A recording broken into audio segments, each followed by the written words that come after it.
Saya mau bicara cawapres, Mas. Karena ini juga isu yang paling seksi. Siapa cawapres Ganjar Pranowo? Partai masih akan diskusi, pasti masih akan dialog, tentu akan banyak pertimbangan, dan sekarang lagi berproses. Kalau nama-namanya semua udah tersebar, sehingga orang saling menjodoh-jodohkan, kan begitu? Iya, saya mau nanya satu-satu nama, Mas, karena kalau jawaban tadi itu jawaban yang kayaknya jawaban aman. Saya pengen Mas Ganjar jawabnya jangan normatif soal cawapres ya, Mas. Saya mau tanya, karena ini nama-nama ini disebut Pak Jokowi kemarin, ketika di masjid, pasca sholat dengan Mas Ganjar juga, ada banyak nama kata Pak Jokowi. Saya mau minta tanggapan Mas Ganjar atas nama Erick Thohir. Ya, kemarin ngomong bola bareng saya diskusi, saya kira bisa jadi diskusi. Ngomong bola aja sama Mas Erick atau yang lain-lain juga? Ya pasti ngomong yang lain juga. Kalau Mas Erick kan terbuka juga ikut kampanye, kemungkinan bisa bareng atau tidak dan seterusnya. Tapi enaklah diajak ngomong tentang bola. Sosoknya menarik untuk jadi calon wakil presiden? Mas Erick menarik, anak muda, energik ya. Kalau Ridwan Kamil? Ridwan Kamil teman saya, ya. Saya belajar dari medsosnya dia, keren-keren ya medsosnya. Komunikasinya cukup bagus, ya. Representasi juga dari anak muda. Dan saya kenal baik. Menarik untuk jadi wakil Ganjar? Menarik untuk semuanya menarik.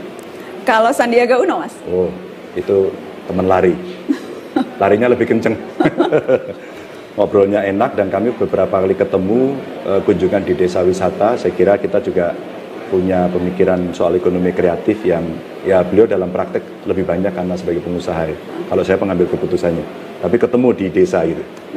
Saya akan mengulang pertanyaan yang sama supaya adil. Menarik Sandiaga Uno untuk jadi wakil Ganjar? Menarik, semuanya menarik. Semua masih dalam proses yang sama-sama menarik. Saya belum selesai menyebut Mas, Mahfud MD. Pak Mahfud teman saya, kita bicara anti korupsi dengan beliau cukup lama. Saya pernah diundang satu meja makannya beliau. Dan saya pernah juga mengajak makan bersama di meja makan saya di Puri Gede. Dan kami diskusi sangat intens. Beliau orang yang menguasai ilmu pengetahuan cukup banyak. Berani. Menarik untuk dijadikan wakil presidennya Ganjar Pranowo? Menarik juga. Mas, ada Erlangga Hartanto. Oh, beliau teman saya, sama-sama keagama. Kami diskusi juga sudah cukup lama. Pernah membuat acara di Yakowiyu, karena beliau terahnya dari Klaten, dan kita pernah diskusi soal ini. Tinggal keputusan saja, siapa yang kemudian akan bicara dengan partai. Menarik untuk dijadikan wakil? Menarik semua. Ini kan anak-anak hebat. Representasi dari banyak kader partai juga, toh? Belum selesai, Mas. Oke. Muhaimin Iskandar. Oh, itu sama-sama. Dia hampir bersamaan di UGM juga, di aktif di PMI juga dulu. Dan beliau ini diskusi cukup intens dengan saya begitu. Pernah juga ketemu, ngobrol-ngobrol. Dan beliau juga nanya, bisa nggak kita bareng begitu. Mari kita bicara. Ini teman-teman saya yang kebetulan sebagian besar pernah bareng di parlemen, Mbak. Jadi orang-orang yang cukup enak untuk diajak bicara pada banyak hal. Siapa yang belum saya sebut, Mas, yang juga menarik untuk Anda? Siapa ya? Mungkin yang ada di sana, Mbak Kofifa. Banyak kali, Mbak ya. Tapi Anda menambahkan satu nama. Sengaja memang tidak saya sebut, karena kemudian Anda yang menyebutnya. Hovifa Indar Parawansa. Karena itu disebut juga. Disebut juga. Kalau Prabowo Subianto, Mas? Pak Prabowo ngobrol tentang pupuk pertanian dengan saya di sawah. Pasti Mbak Nana punya dong fotonya. Kami ngobrol di sawah. Beliau juga cukup punya visi dalam pertanian karena pernah menjadi ketua HKTI ya. Jadi waktu kita ngobrol soal pertanian sama beliau lumayan cukup nyambung begitu ya. Cuman saya pernah di Komisi 4 jadi lebih dalam aja. Dan saya pernah jadi gubernur, saya mengeksekusi di lapangan. Jadi ketika diajak bicara, beliau orang yang enak juga untuk diajak diskusi. Tetapi kemungkinan untuk menjadi orang nomor 2 di bawah Anda, itu kemungkinannya masih terbuka tidak, Mas Ganjar?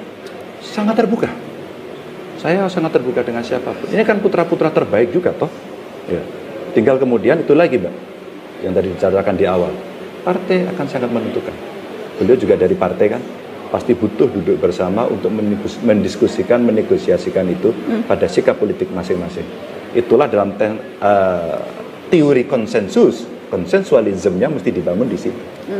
Kemarin ketika Pak Prabowo ditanya soal itu, Pak Prabowo mengatakan saya kan juga sudah dicapreskan oleh partai saya dan partai saya agak kuat sekarang. Iya, saya kira optimisme dari Pak Prabowo dan partainya itu sah-sah saja. Dan realitasnya tentu orang boleh menentukan sikap. dan itu saya sangat hormat. Jadi apakah akan bersama atau akankah kita akan berkompetisi nantinya, saya akan menerima dengan lapang dada. Dan kita harus buktikan, kita tunjukkan sebuah perdebatan yang berkualitas dan menarik tanpa politik-politik yang membawa identitas.